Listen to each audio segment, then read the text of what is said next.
Sebelum kita mendengarkan firman Tuhan, marilah kita berdoa. Damai sejahtera Allah yang melampaui segala akal, itulah yang akan memelihara hati dan pikiran saudara dalam Kristus Yesus Tuhan kita. Amin. Shalom dan selamat hari Minggu untuk kita semua, jemaat GKPS Banjarmasin yang sedang beribadah di rumah masing-masing. Firman Tuhan bagi kita tertulis di dalam Roma pasal 3 ayat 1 hingga ayat 8. Demikian firman Tuhan. Kelebihan orang Yahudi dan kesetiaan Allah. Jika demikian, apakah kelebihan orang Yahudi dan apakah gunanya sunat? Banyak sekali dan di dalam segala hal. Pertama-tama sebab kepada mereka lah dipercayakan firman Allah. Jadi bagaimana jika di antara mereka ada yang tidak setia? Dapatkah ketidaksetiaan itu membatalkan kesetiaan Allah? Sekali-kali tidak.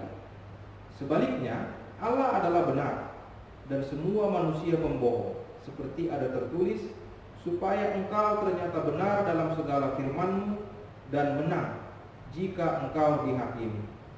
Tetapi jika ketidakbenaran kita menunjukkan kebenaran Allah, apakah yang akan kita katakan? Tidak adilkah Allah? Aku berkata sebagai manusia, jika ia menampakkan murkanya, sekali-kali tidak. Andai kata demikian, bagaimanakah Allah dapat menghakimi dunia? Tetapi jika kebenaran Allah oleh dustaku semakin melimpah bagi kemuliaannya, mengapa aku masih dihakimi lagi sebagai orang berdosa? Bukankah tidak benar fitnahan orang yang mengatakan bahwa kita berkata, marilah kita berbuat yang jahat, supaya yang baik timbul daripadanya. Orang semacam itu sudah selayaknya mendapat hukuman. Demikian pembacaan firman Tuhan. Saudara-saudari yang dikasihi Tuhan, satu hal yang kita ketahui bersama tentang orang Yahudi atau orang Israel adalah mereka disebut sebagai orang pilihan Allah atau bangsa pilihan Allah. Mengapa mereka disebut sebagai bangsa pilihan? Karena Allah sendiri yang memilih mereka dari sekian bangsa-bangsa, dan Allah sendiri yang menetapkan, memutuskan bahwa kepada bangsa Israel lah Tuhan memberikan hukum Taurat, hukum Allah. Dan kepada bangsa Israel lah diberikan keistimewaan, kelebihan, kekhususan, di mana bangsa Israel itu akan hidup melimpah dengan berkat, akan hidup dengan kekuatan yang datangnya dari Tuhan. Itulah yang disebut sebagai bangsa pilihan Allah. Namun di dalam surat Roma ini, Paulus menunjukkan kelebihan orang Yahudi, namun sekaligus juga menjadi otokritik. Di samping kelebihan keistimewaan yang dimiliki oleh orang Yahudi, orang Israel itu, maka juga harus ada sikap yang benar, hidup yang berkualitas, yang harus ditunjukkan sebagai bangsa pilihan. Paulus mengambil contoh adalah sunat. Apakah sunat itu merupakan sesuatu yang wajib? Ya, bagi orang Yahudi.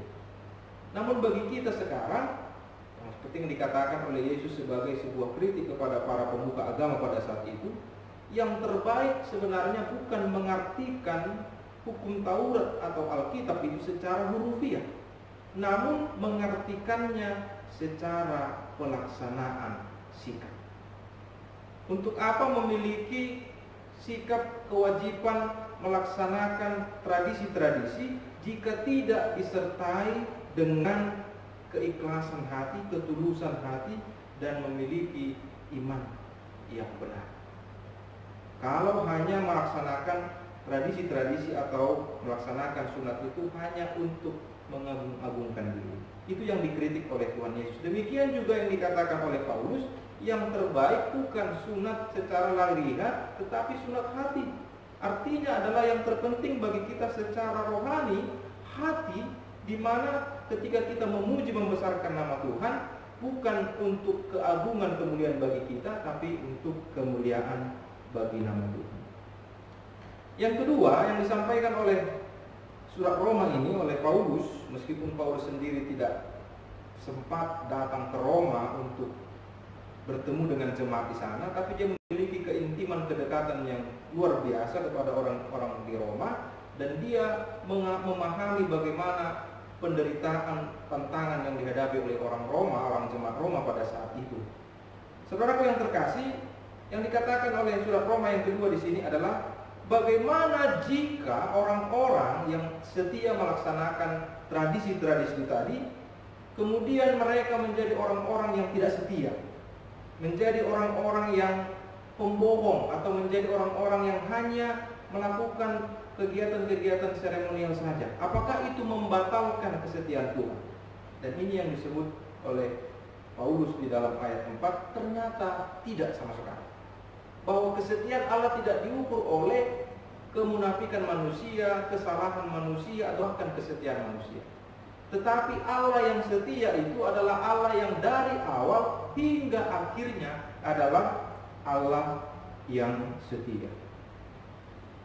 Kita mungkin mengalami berbagai macam dilematika iman, tantangan di tengah-tengah kondisi virus corona ini, yang memungkinkan kita pada beberapa dampak secara mental, secara pikiran, bahkan secara ekonomi, yang mungkin mengarahkan kita pada sikap-sikap yang tidak benar.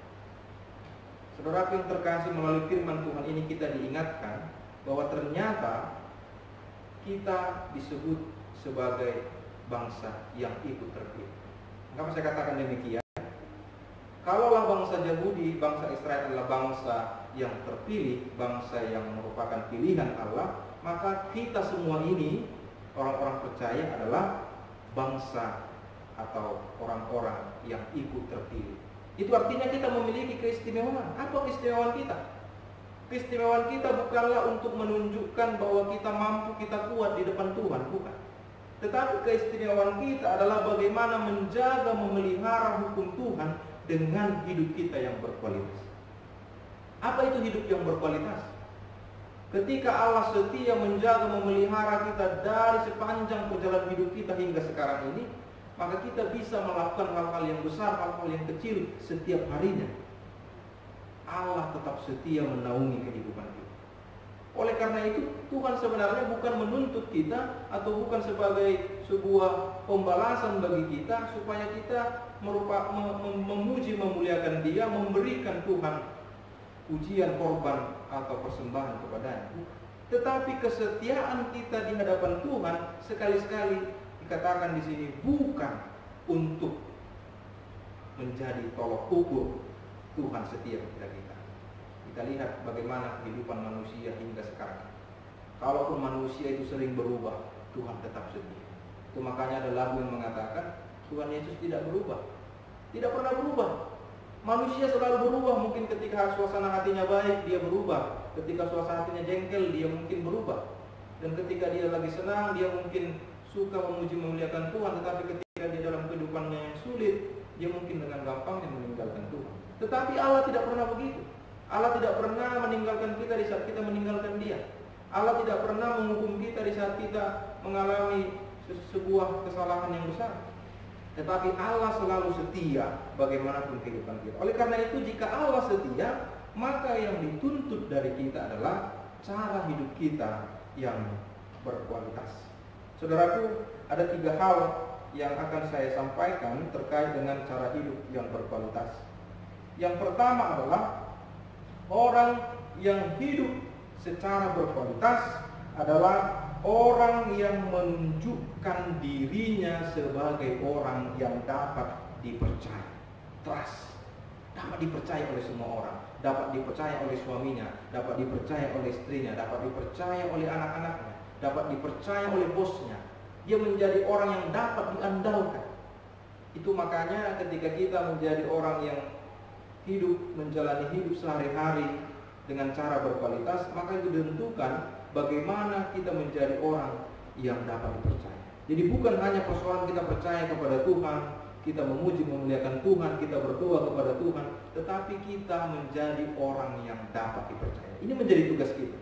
Bisakah hidup kita berkualitas dengan menunjukkan bahwa kita menjadi orang yang dapat dipercaya, dapat diandalkan oleh orang lain. Yang kedua adalah orang yang hidup berkualitas, yang hidupnya mencerminkan kualitas yang baik adalah orang-orang yang setia, orang-orang yang tepat janji, orang yang tepat waktu, orang yang tidak terlambat, orang yang selalu menunjukkan konsistensi. Ingat Bapak Ibu, saudara-saudari sekalian, ada dua penggunaan istilah tentang waktu yang diberitahukan oleh Alkitab kepada kita. Yang pertama adalah kronologi, artinya urutan waktu. Hari demi hari, jam demi jam, detik demi detik, itu disebut dengan kronos atau waktu, susunan waktu, urutan waktu. Yang kedua adalah kairos. Kairos adalah kesempatan. Banyak orang, banyak pengkhotbah yang sering membeda-bedakan ini, tapi sebenarnya ini adalah sesuatu hal yang harus dipadukan, berjalan beriringan. Karena ketika kita menjadi orang-orang yang mengambil kairos di tengah-tengah kronos yang bertumpuk itu, maka kita akan menemukan keagungan Tuhan, kebaikan Tuhan yang tidak dapat terdefinisikan. Kita mengambil kesempatan, kita mengambil waktu bagi kita di tengah-tengah keseharian kita, apapun kondisi kita, untuk menjadi orang-orang yang hidup secara berkualitas. Dan salah satu yang terpenting adalah kita menjadi orang yang tepat janji. Waktu yang kita gunakan itu tidak kita sia-siakan, kita tepat, kita menepati janji, menepati waktu yang diberikan kepada kita. Yang terakhir adalah kita menjadi orang yang berlimpah kasih sayang, menjadi orang yang penyayang. Inilah kualitas hidup orang percaya. Kalau yang pertama tadi kita dapat dipercaya, dapat diandalkan, bagaimana kita memoles, bagaimana kita membuat diri kita ini bisa hari demi hari menjadi orang yang semakin dipercaya orang lain dengan integritas kita, dengan cara berpikir, cara bersikap, cara berbicara kita, sehingga orang lain pun merasa percaya kepada kita. Yang kedua adalah apakah kita dicap sebagai orang yang setia atau orang-orang yang sering ingkar janji. Ini juga kualitas hidup. Yang terakhir, kualitas hidup kita adalah penyayang, sabar, peduli kepada orang lain. Saudaraku, saya sering membaca belakangan ini di media sosial bagaimana orang-orang, sekelompok orang menunjukkan empati mereka, menunjukkan kepedulian mereka dengan cara membantu orang-orang yang terdampak dari akibat virus corona ini. Banyak yang memberikan bantuan baik mental, baik spiritual, bahkan materi sekalipun. Itu merupakan sebuah bentuk kepedulian. Itulah kualitas hidup orang percaya, kualitas hidup orang yang beragama. Orang yang beragama tidak melulu membicarakan Tuhan di panggung kamarnya sendiri, di dalam ranah kehidupan pribadi sendiri, tetapi juga dia berbicara tentang orang lain, berbicara tentang kehidupan orang lain, sekaligus juga memperdulikan orang lain yang tengah kesusahan. Saudaraku yang terkasih, melalui firman Tuhan ini ternyata kita diingatkan bahwa di tengah-tengah pandemi virus corona ini ada sebuah kesempatan bagi kita. Di tengah-tengah kronos yang diberikan Tuhan kepada kita, ambillah kesempatan itu untuk menjadi jemaat, menjadi suami yang berkualitas, menjadi istri yang hidup berkualitas, menjadi muda-mudi yang hidup berkualitas. Penuhilah hari-harimu dengan cara-cara yang baik sehingga tertata dengan kualitas yang baik pula. Karena dengan itulah kita bisa menunjukkan sikap kita di hadapan Tuhan yang setia ini. Tuhan adalah yang setia dan panjang sabar, tidak berkesudahan kasih setianya. Allah adalah Allah yang terus-menerus menyayangi kita. Allah adalah Allah yang terus menatap, terus merengkuh kita. Kita yang lemah, kita yang tidak berdaya ini selalu dilindungi. Untuk itu, maka kita pun harus ikut di dalam penyertaan Tuhan itu, karena Tuhan sendiri melibatkan kita dalam kasih setianya. Tuhan tidak menyuruh kita berdiam diri oleh karena virus ini sehingga kita menjadi orang-orang yang tidak produktif, bukan. Tetapi kita diberikan kesempatan untuk melewati hari demi hari dengan cara-cara yang berkualitas, dengan kebersamaannya di keluarga yang berkualitas. Ambil sisi positifnya, saudara-saudaraku, bahwa banyak sekali yang ingin Tuhan tunjukkan kepada kita bahkan di saat malapetaka sekali. Semoga di tengah-tengah kondisi yang belum kita ketahui kapan kepastian akan berakhir, kita mengingat betul bahwa Allah itu setia Dan kalaupun Allah itu setia, manusia sering berubah, maka itu tidak akan membatalkan, tidak akan membuat kesetiaan Allah itu luntur. Bahkan Tuhan selalu menunjukkan kesetiaannya. Bahkan jika ada orang yang ingin mencoba-coba bagaimana apakah Allah setia kepada kehidupannya yang berdosa itu atau akan meninggalkan dia, jangan sekali-kali, karena Tuhan selalu setia dalam kehidupan kita. Tuhan memberkati kita semua. Amin. Kita berdoa. Tuhan Allah Bapa kami yang di surga, kami bersyukur Tuhan telah mendengarkan firman-Mu. Kami tahu bahwa Engkau adalah Allah yang setia. Kami tahu bahwa Engkau adalah Allah yang penyayang, Allah yang selalu melindungi, menaungi hidup kami. Kami tahu Tuhan, Engkau telah memilih bangsa-Mu menjadi bangsa pilihan, bangsa Israel. Demikian juga kami Tuhan, menjadi bangsa yang ikut terpilih, sehingga kami ikut di dalam pilihan Tuhan, ikut di dalam karya Tuhan, untuk menjadi manusia, menjadi orang-orang yang berkualitas dengan cara hidup kami.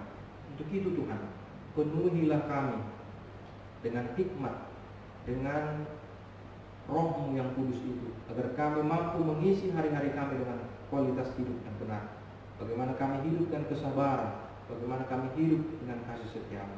Begitu Tuhan, berilah kami kekuatan, agar kami bisa menjadi orang-orang yang dapat dipercaya, orang yang setia, orang-orang yang tepat waktu, tepat janji, dan orang-orang yang penyayang, orang-orang yang peduli kepada orang lain. Berkati kami Tuhan, karena firman-Mu telah menguatkan kami di tengah-tengah pandemi virus corona ini, agar kami semakin menjalani hidup kami dengan tetap mengingat bahwa Allah adalah Allah yang setia. Dan kami tahu karena Allah yang setia telah melindungi kami, kapanpun virus corona akan berakhir, kami siap menjalaninya dengan penyertaan Tuhan. Berkati setiap jemaat-Mu Tuhan, GKPS Banjarmasin, bagi anak-anak sekolah minggu, bagi pemuda-pemudi kami, bagi suami istri, bagi keluarga keluarga yang ada di GKPS Banjarmasin. Berkati semua Tuhan, agar tidak satupun dari mereka yang merasa Tuhan tinggalkan. Tapi biarlah Tuhan yang selalu menaungi rumah tangga jemaat masing-masing yang sedang beribadah di rumahnya masing-masing. Terpuji dalam nama Tuhan, ampuni dosa-dosa kami, agar kami layak memuji memuliakan Engkau. Dalam nama Yesus Kristus kami berdoa dan mengucap syukur. Amin.